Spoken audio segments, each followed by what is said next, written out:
Guys, what's up, guys? Welcome back to another episode of Inside the Deep. Today, we're going to be talking about Thomas Tuchel No, you and, said it wrong, mate. oh yeah, Tuchel.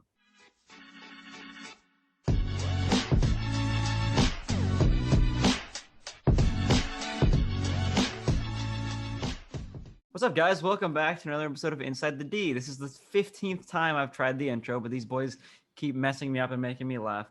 Very, very sad news today, or yesterday, I guess. Frank Lampard has been officially sacked from Chelsea Football Club. Let's hear some initial thoughts before we get to my sad thoughts. I called it.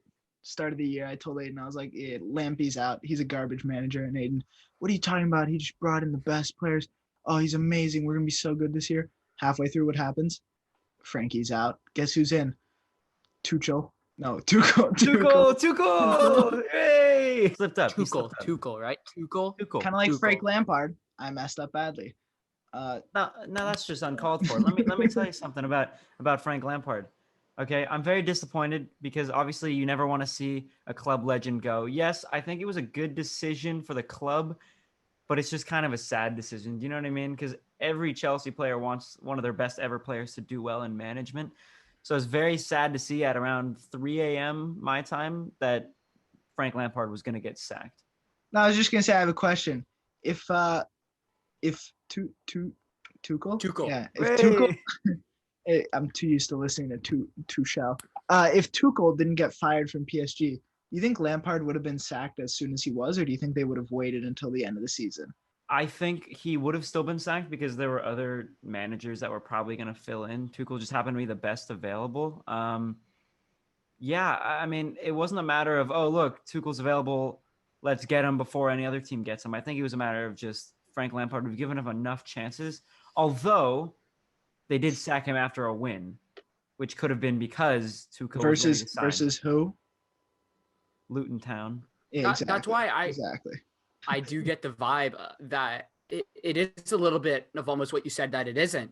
It is a little bit of them wanting Tuchel, because I think and I said this, I think I said it to one of you, maybe I said it to someone else, that Frank Lampard should not have been a full-time manager and that he should have been more of an interim manager. He just doesn't have the experience under his belt of being a manager quite yet. I just don't think he was ready for it. But nonetheless, he actually did a pretty good job, all things considered. He made what looked like pretty good signings over the summer. Some of them just haven't quite turned out to be exactly what they wanted. They, as in Chelsea, wanted, but it kind of is what it is. But I feel like Tuchel is going to be a good fit for Chelsea. Yeah. He's coming into a pretty strong side with some really proven players in like Mason Mount and Kurt Zuma. And wait a minute. Out of all the players, because you go to Mason Mount, he's proven himself. They've both proven themselves under. But Thiago Silva hasn't proved himself. Okay, we already knew he was a good player. Actually, Kai Havertz hasn't proven. We already knew Thiago Silva was a good player. Ben Chilwell. But Mason Mount really stepped up and showed his class. Yep. And I think that shows a lot from Frank Lampard and shows a lot from the players. Yeah, and again, it's hard to give all credit or lack thereof to the managers at all times, but Tammy Abraham, Reece James, Mason Mount, three players that come to mind that had their first full seasons with the first team last season, and Frank Lampard, I would say, overachieved. I mean, finished fourth place on level with Manchester United at third place. So I think that overachieving season from Frank Lampard ultimately led to his demise, considering Chelsea's nowhere near that this season. Can you say he overachieved, though? Yeah. Let me tell you why. He finished one place lower than you guys did last year. He didn't win you guys anything. He didn't do anything for you guys. You can't say he overachieved because he brought you a place lower. I understand where you're coming from, but when you lose a player like Eden Hazard, your best player by far, and you have a transfer ban, meaning you can't bring any new players, we were reliant on the youth. So we were not expected. It's not that we were, we finished higher than we did the season before. No, it's that we were expected to finish much lower than we actually did. And we actually got ourselves into the Champions League, got ourselves to the FA Cup final. So I would say, yes, we did overachieve with what everyone thought we were going to finish last year or 2 years ago. Yeah. And with what kind of at the beginning of last season seemed to be a much weaker squad than it was the year before. And all things considered with COVID and all of that, you guys ended up doing pretty well compared to what you guys did the year before with Hazard. But there's a lot more for Chelsea to do this year, especially with the amount of money that was spent this transfer window. They've got to prove themselves, and I think that Tuchel. I think Tuchel is going to come in and really prove not only the fact that he can play with really expensive players. I have to cut that part out where you yell because the viewers are not going to like that. I'll add a noise. I'll add a noise over here. Someone's gonna be driving and be like, "What did he?" But I think that Tuchel is gonna come in and prove his own worth, hopefully, because he came in after Unai Emery into a really strong PSG side, with Mbappe and Neymar already really proving themselves in Ligue 1, and I think it's time that Tuchel kind of proves his own worth, because he was letting his players shine at PSG. And I think that Chelsea is going to be a totally different beast than PSG, because he doesn't have the quality of Neymar and Mbappe. He doesn't have a goal scorer like that as of right now. And hopefully Timo Werner. Yeah, hopefully we'll see Timo Werner step up under a new manager, and hopefully we'll see Kai Havertz step up under a new manager. Because I'm an Arsenal fan, and I would like to see Chelsea do well, because it sucks to watch players like Timo Werner do so poorly, because we know what he's capable of, and I'm sure Aiden feels the same. I wanna say something though. Tuchel was he was kind of, I don't want to say made fun of, but there was jokes about him like that he wasn't that good of a manager, and that it was mainly PSG's squad. Because look, obviously PSG is winning Ligue 1, and that's granted. That doesn't really prove anything about the manager. But in the Champions League, I get he made it to the final, and that's amazing. Don't get me wrong. But there was a lot of the games where he barely made it through it, and I don't think it was because of his tactics. It was mainly because of the players he had. Is he really a good manager, or has he just, PSG is an amazing side? Was he just managing an amazing side? No, it's hard to tell because, yeah, I've heard that a lot, especially with Thomas Tuchel. But you have to realize yes, you do have the quality of Neymar and Mbappe playing in a league that is considerably less competitive than the other top 5 leagues, but the other 4 leagues. But it's hard to deny someone being a good manager if, number one, they can make it to the Champions League final, like Tuchel did with PSG last season, but 2, is able to get the job in the first place. He was able to get the job at Dortmund and then make a move over to PSG. I mean, they don't just give that to anybody. So yeah, he may not be the most skilled manager in terms of tactics. He does have the skill in terms of players, but you can't really deny that he's not a good manager. No, I'm not saying that. I'm just questioning it. You're posing the question. Yeah. Another little question. Let's hear it. What changes do you think he's going to make at Chelsea? What do you think he's going to do? You think he's going to, keep the squad how Frank Lampard's been doing, where a lot of people criticize it, or is he going to, let Kai Havertz start most games, let the new players play more often? Well, I think, with the Kai Havertz Mason Mount thing is, we're going to see how Kai Havertz plays in training. We're going to try and play him maybe in the next round of the FA Cup. It's against Barnsley, so you can try out different things. Mason Mount is performing much better than Kai Havertz, so I don't think that's really going to change. I think Mason Mount is still going to keep his starting spot. I think Hudson-Odoi might come over Pulisic for the next few games just because of recent performances. Nothing to do with Tuchel, really. And I do think, and I hope, that Timo Werner gets the spot at striker and not left wing or center attacking mid, because he's a true striker and he's not been performing at left wing or center attacking mid. Those are the changes I'd like to see. Personally, yeah, and I think those are fair changes. But personally, I think they may play 3 in the back. I've just got like this weird kind of gut feeling about it. And Chelsea has the center backs to do it. Just about. It's just kind of something. I don't know about that. Well, Just You want about, to be fair. Rudolph? But out of curiosity, it's kind of something that I would like to see because you've got a solid rock of Thiago Silva sitting in that center spot. I think that would be an interesting thing, but that kind of relies on strikers being in form. And right now, Chelsea doesn't really have that. But like I said earlier, hopefully Timo or Kai Havertz will come around and become that striker in form. I want to quickly disagree with the three in the back. Let me tell you why. Because I think Aiden can agree with me here. Arguably, Chelsea's best player right now, Ben Chilwell.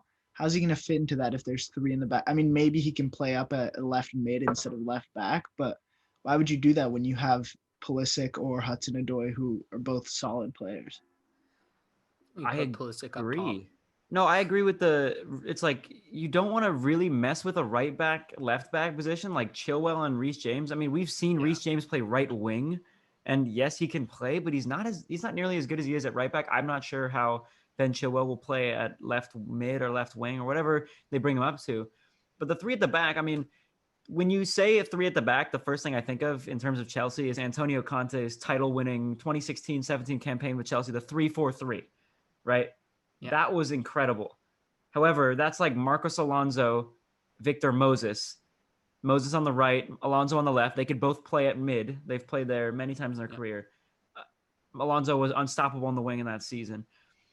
I don't really necessarily have the confidence in Reece James and Chilwell to execute that three in the back formation. I feel like something you guys could do, and I know there's been conversation about it. He's an amazing player, don't get me wrong. I love him. Who can't? I think it's time for Conte to go. Let me tell you why. You guys could sell him for a lot of money right now. You have a player like Kovacic who has been better than Conte, I'd say, this year. Jorginho's meh, unless he's playing for Italy. And I feel like you guys could get a good amount of money for Conte that you could invest into a younger player because I really don't think you need him. And if you get rid of him, you can kind of get rid of the CDM position and move into more of an attacking and maybe have Mason Mount and Kai Havertz both in the lineup. We were just talking about this kind of CDM, true CDM position that Chelsea's kind of having a little bit of struggle at right now. And as you guys can probably see behind Aiden, and if you're just listening, he has a Declan Rice jersey behind him. And I think that Lampard was seriously looking at buying Declan Rice. And I think that would be a good signing. Just Conte is going to consistently start over him. And that's why I thought that Declan Rice wasn't a good signing. But like Iko's saying, if Conte leaves or gets transferred, Declan Rice would be a really good replacement for him. He's English. He's young, and he plays in a system that's actually very similar to Chelsea's. And I think that'd be good for him. I want to touch on both of you guys' points, starting off with, I guess I'll start off with Luke's about Declan Rice. We did talk about this a little bit before. Frank Lampard's number one January transfer target was Declan Rice. Now that he's sacked, the Chelsea board has said they are no longer interested in Declan Rice. And also, they said in the sacking letter, or I read it, some of the comments that the board made is they were not in favor of Frank Lampard wanting to go after Rice because he is they say failed academy graduate because they released him under the Jose era, I think it was. But they didn't want to go after Declan Rice in the first place. It was all Frank Lampard and I'm guessing Morris as well. But Declan Rice is no longer an option. That's just not going to happen. I think it would be a good fit, but it's just not going to happen. And then with Iko's point about Conte is better than Kovacic. The reason why Kovacic has been playing much better is because Conte's dealt with so much injury in the past couple years, 2 years, that he just hasn't been playing as much. And when he does play, he's amazing. Kovacic is just more consistent because he doesn't get injured as much as Conte. But is it worth having a player that you could sell for $70 million who's continuously getting hurt and getting older? I mean, he's not young. He's not old, but he's also not young. He's 28, right? 29 or 29, something. Yeah. Yeah, $70 million for a 29-year-old who you don't really need in your squad. I feel like No, I don't. Well, I don't think. I think it's time for him to go. Jorginho was valued at 60 by Inter or by Juve. So if you're telling me the same as content, Juve overpay for well, everyone. They yeah. paid Well, 65 for it works. Murata 2 months after Atletico paid 50. you can't tell me Jorginho is even in the Yeah. same conversation as Conte in terms of skill, pricing, potential, age. I mean, come on, Yes. Jorginho's a point. C-Tech Conte. I do want to talk about something because Aiden mentioned the board. I think their way of handling this was awful. I mean, Frank Lampard, a club legend, you sack him. You don't even let the players know or let him know. You sack him on his way to training. The players also, I mean, they weren't surprised by it, but you don't expect, you expect to say goodbye to your manager. I mean, I thought that was absolutely awful. You should at least have like a final practice. I mean, he's put in what, a year and a half of his life into this club. He's put a lot of time into it, and you fire him while he's on his way to work for you guys. Like, I think that's awful. Yeah, the fact that I'd like. Can I bring up a quick story? Yeah, of course. That I read about this exact topic. That Frank Lampard left the captain's armband on Mason Mount's chair. And Mason Mount said that it was very regular for Lampard to hand whoever the captain was going to be the captain's armband, and that's kind of how the players figured out that he was going to be sacked. I mean, that's got to be pretty hard for especially a player like Mason Mount, who you can kind of really tell has grown on to Frank Lampard, and Frank Lampard's kind of grown on to Mason Mount. That's got to be really hard for a young player to be like, well, there kind of goes the kind of one manager that was believing in me, and he was playing really well under him, and that's really tough.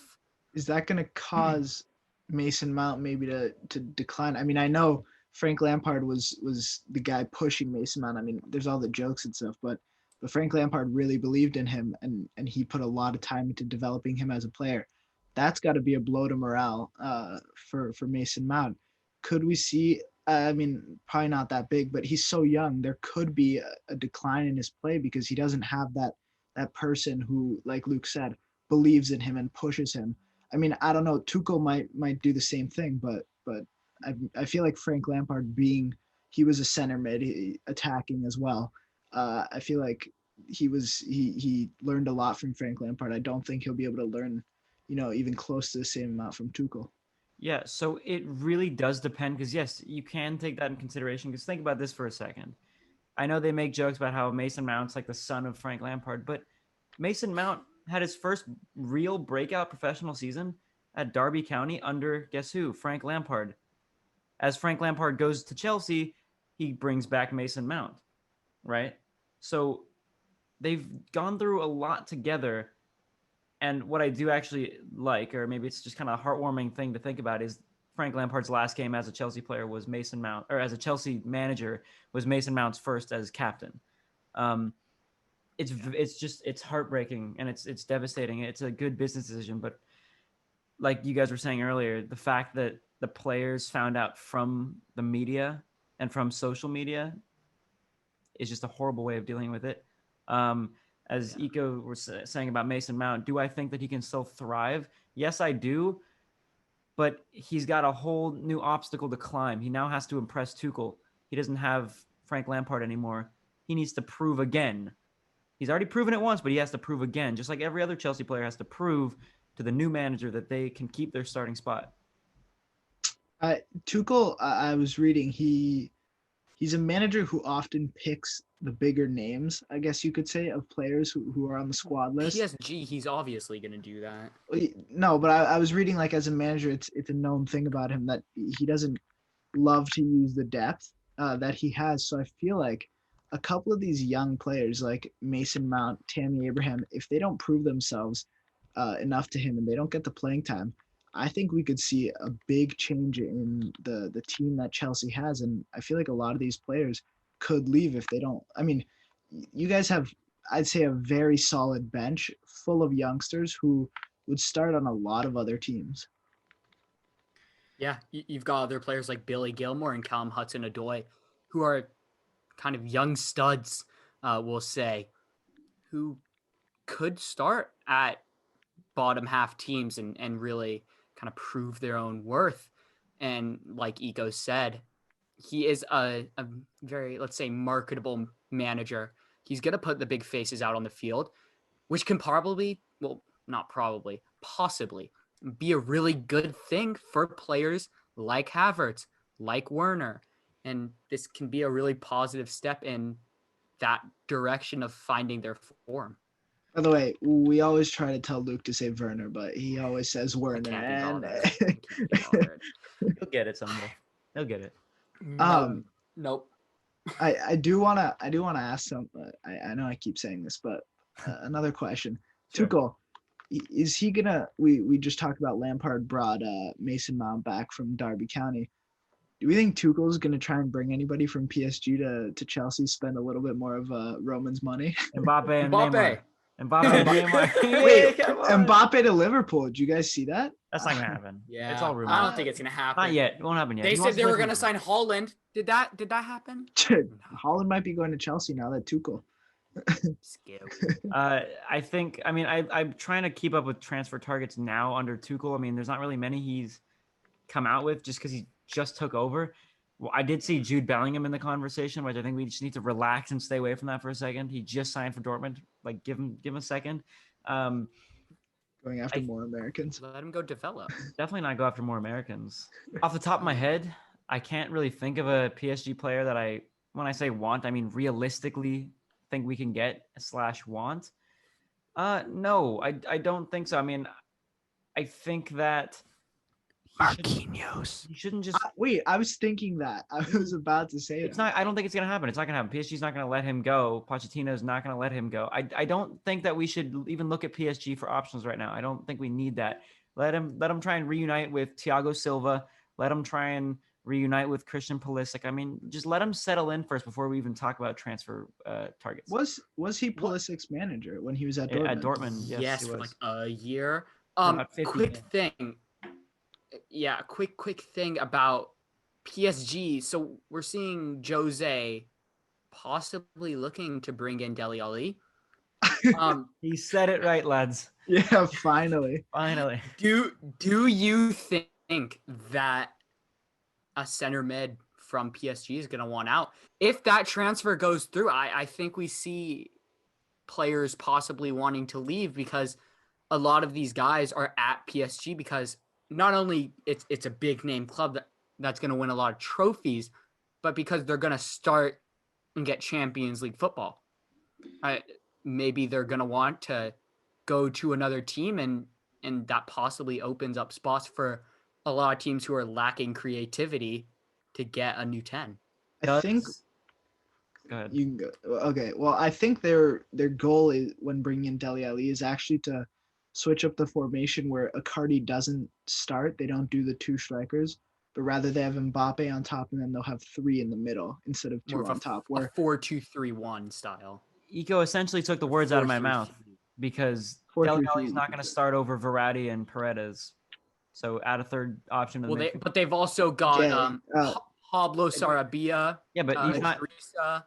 Guay I'm starts saying. for them, right? But if you have, their most recent starting lineup had Paredes and Verratti, who are their two preferred center mids. He's not starting over them two. So I think I agree with Eco. They're going to add a 10 position, right? Eco, is that what you're saying? Yeah. And Dele Alli is perfect for that 10 position.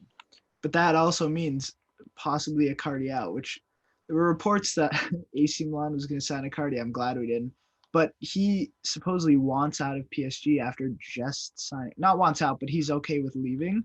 I feel like Icardi could be out, and he's a solid striker. He's a very good striker. He's proven himself, even with such a good striker and Mbappe kind of beside / in front of him. He's proven his class with such big names on the team besides himself. I mean, he's arguably not even the biggest Argentinian on the team behind Angel Di Maria. You can't really judge off of by country. But I think it's entertaining sometimes. But I've just pulled up the PSG lineup from the last game, and on the bench alone, we saw Pereira, Sarabia, Draxler, Gay, and Rafinha. I mean, those are a lot of big names. And, Yeah. I saw Draxler's leaving. I saw reports of that. I think he's going to leave, but he's a good 10. Apparently we were going to sign him and instead we got Partey, which I think he's better on the wing. After today, I'm honest with pretty- you. Well, look, we've focused a lot of time on Chelsea. I think we should We go always to do, by the way. another part of London. Arsenal Come on. made a pretty solid signing in Martin Odegaard. yeah, I mean, not announced. Is it announced Okay. yet? we were talking about Official. how they need to get the creative cam, the creative Yeah. pen in, and they went. Maybe they're listening. They went out and bought him. Exactly what we talked about with Josh just last episode. Well, next We episode. talked about Odegaard. Next episode. Next episode, if you're seeing this. Yeah, sorry, next episode. But we talked a lot about Arsenal's lack of creativity, and that Odegaard is a good young signing. I think it's not announced yet, but I think that this is going to end up being a loan option to buy. Loan's just going to be No option to 6 buy. months. There's no but option to buy. No option to buy. I hope it is. I really not. hope it There is. is none. I hope so Nico and I much. can confirm. 'Cause in he's this. so Real good. Madrid does not do option to buys. Although We need him. Well, yes, they No, do. you know what? No, they occasionally, but with their young players, they don't like to. Sure. Yeah. Yeah. I was reading a hilarious thing today that Real Madrid is now trying to find a new right and left back. Not to replace, but to get somebody Paul Mendy. somebody to be on the other side so they can swap with Mendy, and then they need somebody to replace Carvajal. And what's funny is two players that they've let go in the past 2 years are Teo Hernandez and Hakimi, who are arguably top tier, or not arguably, but they're top tier left and right backs. And they let them go both for like a combined, I think 90 million or something like that combined. And now they tried to buy back Teo from us. We said no. They're trying to go after Poor Hakimi Real. again. They're probably going to say no. I mean, what kind of business is that? You just let them go, and then a year later Leave you're like, them I alone. kind of want them back.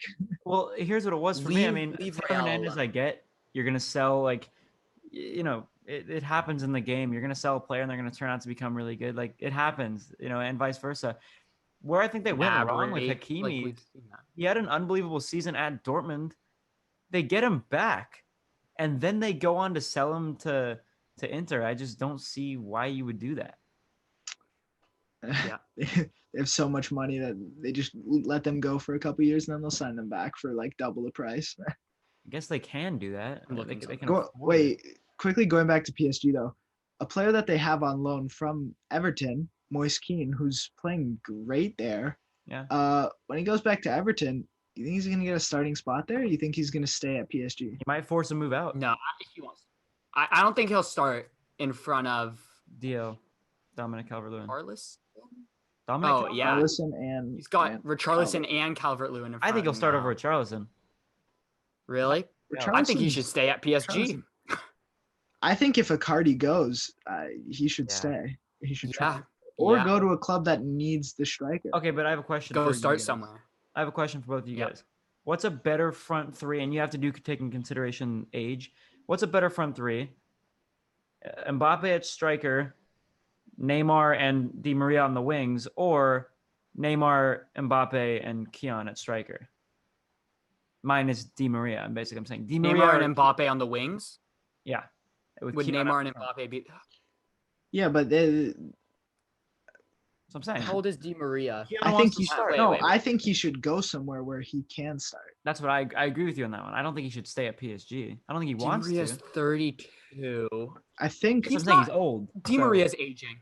I We'll say think. he's aging. I think. think- no, Stay at PSG. no, well, now they can't anymore. But somebody who I think should have bought him used to play for them, Juventus, this summer when they were looking for a striker. They went with Murata. They could have just bought back Keane for a lot cheaper, and he's proven that he's a very good player. Yeah, He has and done. personally, I don't believe that he should be in the Premier League. So there He's are not. He's not Premier League speed. That's what I say. There are certain players that don't adjust well to the Premier League. I mean, Arsenal let go Serge Gnabry and also West Brom let him go. If he can't play for West Brom, what the heck? And now he's one of the best in the world. And even for Arsenal, he was not great in the Prem, but now we're seeing him flourish. He is amazing. That's what I'm saying. So So in the Bundesliga, it's hard for a player to similar adjust. case here.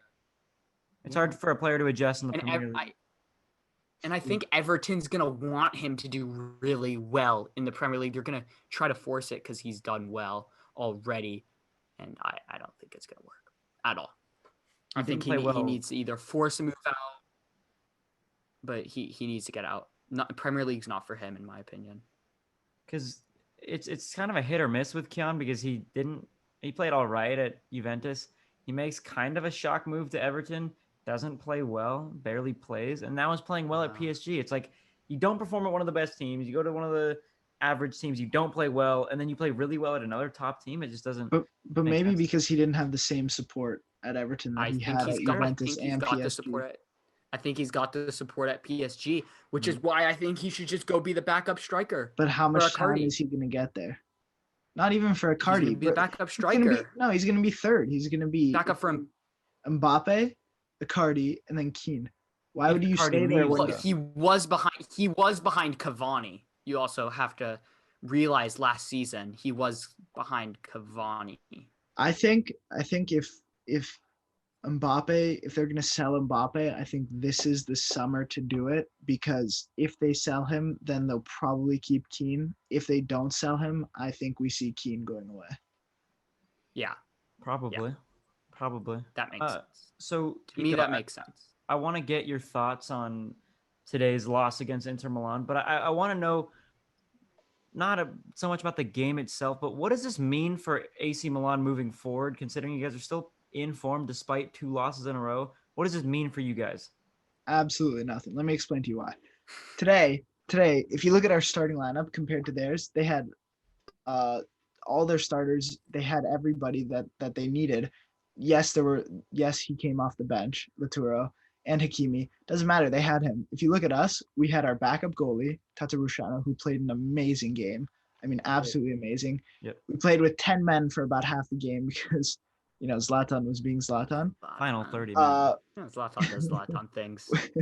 We had no Çalhanoğlu, who's our creative guy. We had no Tonali, injury. We had no Benacer, injury. Rebic coming back from coronavirus. I mean, we had so many players out. I'm not worried at all, because even though we had so many players out, we should have beaten Inter. It was a great free kick by Eriksson at the end of the game. It was definitely not a pen that they gave to them, and there's all these videos out of no. It's like a fact now that it should not have been. It's not a fact. It's not none of this is a fact. No, it is. There was no contact. Facts. There's all videos, no contact. I thought it was a foul. Shouldn't have been a pen. But again, I'm not worried at all. Okay, what I am worried about is the amount of injuries that we're getting, because hopefully we're gonna have Benacer back this week or next week. Tonali hopefully stays healthy. He's having some issues with he got a red card and then he got hurt. But I think right now we are doing great. If we can have all our players healthy, we're solid. Nobody can beat us. So Tata had a great game. Had a few saves that were just unbelievable. I'm not even going to try and say his last name. That's why I say Tata. Ciprian Tata Rusciano. Yeah, fair. Still not going to try it. He's Tata. So he obviously had an unbelievable game up until they lost. In fact, I probably would still give him the man of the match because he made some crucial saves. So it's hard 100%. to say. It's hard to say that you guys would have won with Donnarumma in. However, do you think that Ibra getting the yellow card in the first half and the fact that Donnarumma got a red card on the bench last game is a bad look for you guys? Considering it ultimately led to your downfall in the Copa Italia. No, I don't think No downfall. The Donnarumma red card, he's a great player. But he's a young kid, so he's not fully aware of how he should be acting all the time. So it was a stupid red card. I don't think it affected us that much this game because obviously, as we said, Tata had a great game. But I do want to take his side because he was completely correct when he got the red card, arguing with the refs. He shouldn't have been, but he was in the right. And then Zlatan, I was was not so disappointed about the first yellow that he got, but I was extremely disappointed when he went in for a very risky tackle, knowing that he was already on a yellow. But I was very happy to hear in the press conference after with Pioli that Ibra actually apologized to the entire team. He took full blame for what happened. He showed a lot of leadership. He showed a lot of character, and he showed the team that it's okay to mess up. You just need to bounce back. So I think he's going to help motivate us and teach our players to act better, to not get the stupid red cards, to not do the stupid fouls. I know Ibra was very critical with Rebic today, because as soon as Rebic came on, he got a yellow immediately. And I guess after the game, Ibra was like fuming at him. So I think he's helping create character in our team and also teach the young players how they need to be acting. Even though he got a red card today, he owned up to it and he showed that it's okay to mess up. Now, Yeah, again, and I think real quick. Yeah. A little thing about Donnarumma. I think that this red card, it sucks, whatever, kind of move on, but it kind of shows how much he cares about the club. He's not even on the field and he's fighting with the refs. This is his childhood club, right? Like he's gone through the academy. He's been here since he was 12. It shows like how much he really does care. Like a lot of times you'll see players who they're like, yeah, whatever. But like, I think that this really does happen with Milan a lot. You see players who are fighting for the badge. And I think we saw that in Donnarumma when he got the red. Yeah. Especially you can go. I was just going to say, I don't want to be like that one guy, but he's got a real, I understand that. Yeah. He's playing for the badge. It's great that he loves his club so much that he's going to yell at the ref. Is that really a good example? I think that's actually a really bad example. He gets sent off, and then guess what? He's just really into the game. Not his fault. You're right. I know he's in it for the end of the game, but that's not. We shouldn't be looking at it as like a positive thing. I think that's a really bad thing from Donnarumma. And then look where Milan is right now. Again, I don't know if Donnarumma really could have played better than Tata played today, but look at Milan now. They're now out of the tournament. I think. I mean, I'm not very mad about being out of Copa Italia. Obviously, I would have loved to be in it, but I'm not. I'm not heartbroken at all. We just focus more on our season and on Europa League, because I really don't think Copa Italia, is going to mean that much to us this season. Because, knock on wood, but we're making top 4, so we're making it into the Champions League spot or Europa League spot if we somehow go to 5. So I don't think the prize that we get for winning it is that big of a deal this year. But Aiden's right. It was a lack of leadership. But again, I don't want to make excuses. But my God, when he got the red, and by the way, the ref called a foul in the box and then they reversed it. So actually, Donnarumma was right to yell at the ref. He shouldn't have, but he was. It was the right cause. But obviously he should not have been yelling. But yeah, I'm not very worried because we're only going to get better from here. We're only going to get more players back. Right. You say that I'm going to bring a personal example into this. You say that that Donnarumma was in the right, which he got the call right. So I spent a lot of time. I spent the entire season on the bench for our Campbell Hall team, our school team, because of the injury. He's not bad. Okay. Yeah, right. So I was injured, so I was acting as sort of like an assistant, and there was a call during the game where I yelled, not at the ref, but just in general, saying, "Hey, that's a bad call." Of course, our head coach, gets really mad at me because that is not how you should be acting. That is not how I should be acting. That is certainly not how Donnarumma should be acting. Yes, he may have been in the right in terms of the call, but he's not in the right for yelling at the ref. You never yell at the ref, and you're going to get booked, and he absolutely deserved that red card. Yeah. Sorry, is it a straight red? Yeah. Ooh. I think it was. I don't remember if it was a straight red or a double. You must have really said something. You might have gotten the bench. You got a straight red. You might have gotten a yellow and then kept talking and got another yellow. Exactly. That's what bothers me.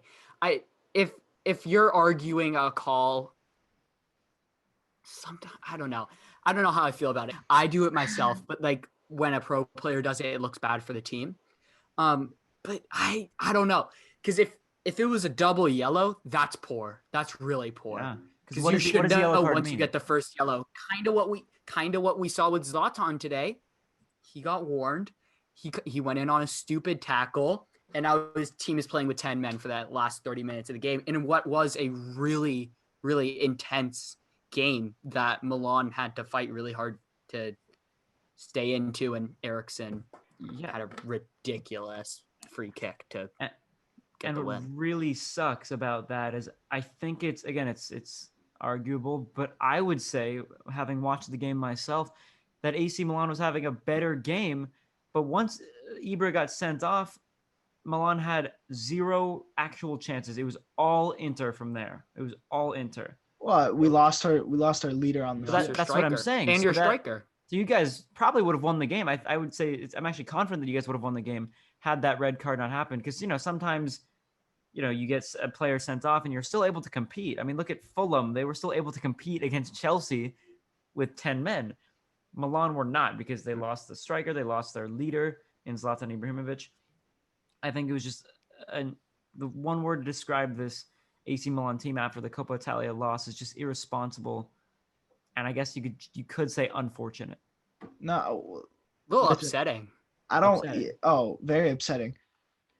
I don't want to make excuses, but I do think we should have won that game 100%. Yeah. I think we got not because of players. I think we got very unlucky. I know I said this earlier. It was not a pen. Take that away. Take the pen away, or give them the pen. I mean, it's 1-1. The foul at the end of the game again was not a foul. Ref called it. I'm not gonna blame everything on the ref, because we definitely could have been more responsible. Both refs. Said. Yeah, both refs. Which You're essentially blaming both refs because one Yeah, had exactly. But again, Mhm. you should not blame a loss on the refs ever. But I do think this game we could, like the Roma game earlier that was given kind of to Roma earlier in the season by the refs. I think this game Inter got helped a lot by the refs, because their 2 goal scoring not chances, but the 2 times they scored, it's very iffy if they should have actually had that chance. Yeah, I actually disagree. You know what, to be though? honest. For every time that you have a game, yeah, and I think I agree with Aiden here. For every time that you have a game where all the calls are going against you and you feel like ball's not bouncing our way, like it's just an unlucky one, you have a day where that wasn't a pen, but we got it.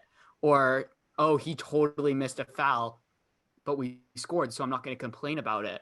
I feel like for every, and I'm going to compare this to FIFA because I know that I feel this, and you have a game where ball's not going my way. Oh, it's like this guy's getting lucky, and then the next game ball goes your way every time. So I feel like there's almost a balance where that's why I don't really ever like blaming the refs, even though I do it Don't myself. get me wrong, neither do I. But- I hate blaming the refs. But Although I you feel do like it all it the for time. sure goes both ways. It for sure goes both ways. Yeah, No, but- we hate blaming the refs, but we do it anyways. Yeah, Because it's like, exactly. it's part of the game, like whatever. But I feel like it's for sure a two-sided sword where you're unlucky sometimes and you're really lucky sometimes. Perfect. I do Just wanna- remember the unlucky more. I do want to look at the positives, though. Obviously, heartbreaking loss, last second goal. But I do want to look at the positives. Fikayo Tomori. He played a pretty good game. He Good had for a. him, man. Good for I him. sent this into our group chat. It was like a semi goal line clearance. But defensively, I mean, I'd like to say he had Lukaku in his pocket. I mean, he was playing phenomenal. And I was very happy about that. And I was also very happy about Brahim Diaz, one of our other youngsters who's on loan. He had a phenomenal game as well. But I'm also happy, obviously it's sad that we lost, but I'm kind of happy that we've had these 2 heartbreaking losses, because it's only going to make us more hungry. It's not going to make us think that this is just a breeze through the season, because obviously we were undefeated up until like 2 weeks ago. So I'm happy that we've lost a couple games, because now our team knows, like, we're not just cruising. Like, we need to win these big games, and we've proven that we can. We beat Inter earlier in the season. We beat Lazio. We beat Napoli. didn't beat Juve, didn't beat Atalanta. We're gonna play them again, and we're gonna play them with a healthier squad. And I think now we're gonna be able to beat them because we're hungry for the title. We're a very young team, and we want to prove to the world that we're not all the hype, and we actually have the talent to go all the way. I want to. I don't know the seriousness of Kier's injury, but what does this mean for Fikayo Tomori in terms of a starting spot and in the future? About the injury, it's not very serious. Pioli took him off partially because of the injury, partially because he got a yellow early in the game. So he was like, all right, let me just, he's hurt. Why risk getting him even more hurt when I have someone like Fikayo Tomori on the bench? And, that shows we've got great depth, that if there's somebody who gets a little injury, instead of risking them getting hurt again and again, because Kier has battled with injury this year, why not bring in one of the bench players who is very good and healthy? And kind of another to see a positive, and I mean, it sucks to lose, it's the quarterfinals, so you would have to play a few more games even to get to the final. This is just reducing chances of injuries. Games cause injuries. We all know that. And this is just, it's like getting knocked out of the FA Cup.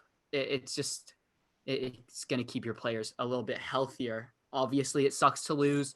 And I think Eco made a really good point about like the motivations that their team is going to face now. They kind of got us 2 slaps in the face, right across the face, saying, hey, you're not invincible. You can lose. And I think that I'm not going to say it put them in their place because they still played well, even though they lost. But it just showed even the young players who were like, we're just going to go out and win every game. It humbled them a little bit and kind of shoved it in their face. You're not invincible. If you play bad, you're going to get punished. Like, you have to keep playing well, which is kind of a reason that I can see Milan continuing to do well. And it's really kind of cool to watch this group of youngsters that Milan has put together do really well against extremely expensive squads like Inter Milan, like Juve. And I think that there's for sure positives to be found among breaking the unbeaten streak. I do quickly, one last thing about AC Milan. We've gotten a lot of confidence, not only because we've been winning, but also, we've shot down all the critics. Everything they try to say. I mean, they go and they say, "Oh, Zlatan is carrying them." Zlatan was out for 2.5 months. We lost 1 game, and it was versus Juventus. We were still doing well. Then they go, "Oh, without Hakan Çalhanoğlu, they're nobody." What do? Hakan's been out. We've been playing pretty good. Donnarumma out. We're still able to win. We are shooting down everything that the critics are saying about how, we can't do anything without these players, and we go and do it. And it's because we have that depth. And so I think it's giving the players the confidence that they need to not think, oh, like we are only good because of Zlatan, Hakan, and Donnarumma, but we are good as a unit. And I think that's very important. Our team is like super close. I mean, all teams are close, but our team is like very close. They're all friends. They're all youngsters. They're always together. And I think that bond that they have all together is amazing because they complement each other on the field, and they push each other on the field rather than getting mad. You very rarely see a player get mad at an AC Milan player get mad at the teammate and then not make up after like 2 seconds. You'll see them laughing immediately. I mean, Zlatan will somebody gives him a bad cross, he'll be like, you got to give me a better cross. But then he doesn't just get mad at him and then like kind of like ignore him for the game. He tells him it's constructive criticism. Yeah, it's to give me a better positive. cross, do this. So he's helping our young players, and I mean they're learning from one of the best to ever play, I'd say, in Zlatan. Who better to For sure, good person to learn off. Exactly. I was gonna say, who better to be the leader? A bit of a legend. Is he? Yeah, I'd say so. I mean, he was my favorite player growing up. I would say Drogba obviously is up there for me, but Zlatan Ibrahimovic is one of the reasons why I play soccer. He was someone that I looked up to. I read his book as a kid. I mean, you can't really hate Zlatan, can you? I mean, and he's also so fun to watch. I mean, the stuff he does. Plus, I mean, obviously it showed, maybe a bad example to players, but him and Lukaku's fight today was pretty funny. If you listen to But what I like that. I like that. I yeah, like that. it's funny. And I it like also that he just come to this team and he's Yeah. like fighting for the badge already. I love but that. you got to remember also, this wasn't just a Copa Italia quarterfinal. This is a rivalry. I mean, Inter versus AC Milan is a rivalry. It's always a very bloody game. We saw a lot of aggression, both sides. It's always a fun game to watch. But we've talked a lot about our clubs today. We focused on Chelsea, Arsenal, and AC Milan. Now we've got a little game Aiden's going to go into for us. It's the what year is this jersey from? Yes. So the last time we did the what year is this jersey from, I think it was Eco that had a few jerseys that he showed us on a Google Doc or whatever it was. I have the physical jerseys with me today, so I'm going to use those, and I'm going to give you 4 options. And Trying to one up. exactly. I thought I'd bring some authenticity. Starting off, we've got this jersey. Can you see? Yep. Nobody on the back. It's Chelsea, right? It is a Chelsea retro jersey. Sick. Old Chelsea. Now, here are the options. Is it 74-75, 81-82, 88-89, or 92-93? What year was Hullet with you guys? 90s, late but 80s. not for late very 80s, long. early 90s. Okay. All right, let's see the answers, boys. Okay. You ready, Eeks? He's already said it. He said 88-89. A mí también. The correct answer is 88-89. A point for you both. Congratulations. Come on, buddy. Our next jersey is España. Ooh, Who's on the back? Doritos! It's the Doritos jersey. Oh, that's Andres sick. Iniesta. Is that Euros? I think that was Euros. I'm not going to say anything. Could be Euros, might not be Euros. I'm not going to say anything. I wrote my answer down. 2010, 2011, 2011, 2012, 2014, 2015, 2016, 2017. Apparently, Luke already knows his answer. You're right. I need to write it bigger. It's not big enough. Can you write the years instead of the Yes. letters? give me B again. Give me B again. B? Yeah. 11, 12. 14. If I'm wrong, I'm gonna be. Keep in mind, Iniesta played. That's when Iniesta was on the national team. Does that Dude, change Iniesta any of your still guys' plays. answers? No? Okay. Okay. Let's see them. Eco says 11-12. Luke says 16-7. The correct answer is 16-17. Yes. That's the Euro jersey. It's the They Euro did wear jersey. this in the Euros. Next, we've got. Sick jersey. This is going to be hard for you guys. Maybe. Chelsea, blue. It's blue. Samsung. It's just blue. Okay, wait. I'm gonna guess. Ivanovic. Put a little guess. In case you guys need that for reference. Ivanovic. In case you need that for reference. Jeez. We've got 2008, old. 2009, 2012, 2013, 2014, 2015, 2015, 2016. Can we see the jersey again? Of course. Give me a little flipper. All right. And then what was B and C? B and C, 12, 13, Yeah. and 14, 15. Okay. I am confident in my answer. Show it at the same time. 3, 2, 1. Parentheses is like a cheat. But this was my original guess. This was my. This is original- mine. The correct You answer showed is the jersey. 2014, 15. Let's This go. is- This was the last season that Chelsea wore the Samsung before in 15-16 they switched to the Yokohama Yokohama. tires. But this is also the year they won the league. And then they Yeah, finished. I remembered that photo. Yeah. Yes. Okay, 2 more jerseys. It is tied. One. Is it tied? Come on, whip out an AC. If I get one more, I can't lose. Is it tied? Yeah, It's tied. No, I have 2. You have 1. No, I have two. Oh, you have 2? Yeah. Oh. We both got the first one, and then FC Barcelona with Pep. Oh. Oh, that's sweet. So you got to know the years for this one. Wait. I'm writing Show you down once my more? guess. Keep in mind, look, it's Kappa. yeah. So you got to That is think about that. sweet. Got to know when Guardiola Where'd you played. get We that? don't know. Okay. Is Yep, it Yep.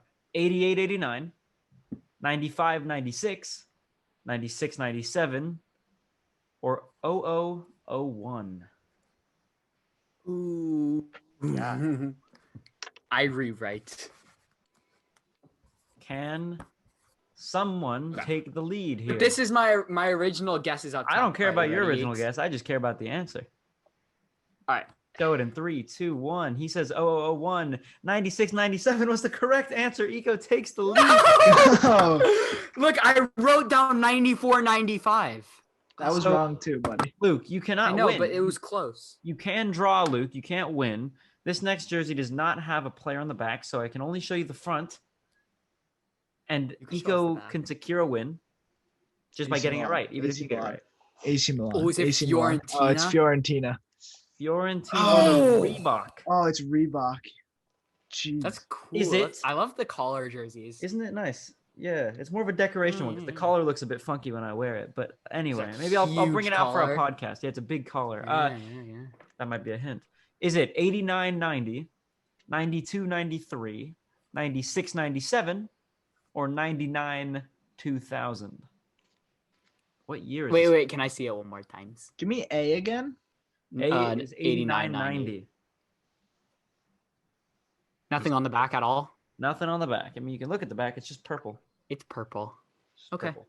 Nice. I think I'm wrong, but that's okay. Well, let's see. The answers Oh, 89, 90, 89, 90. It is 96, 97. You guys were Dang. way off. that's a cool jersey though. But you do know what that means, right? Eco wins. Eco wins this time. Next episode, we have another very special guest. Luckily, Luke was able to be in this. I didn't even mention this at the beginning of the podcast. Luke is back. Welcome back, Luke. Hi. And he will be in the next episode with our very special guest. Again, we're not going to tell you who it is, but definitely look out for I that. think we also said that I'm back next I'm back twice. I'm back next episode as well. He's back again next episode with the guest. So please look out for that again. Yes. As always, thank you for watching our podcast, and we'll see you in the next episode.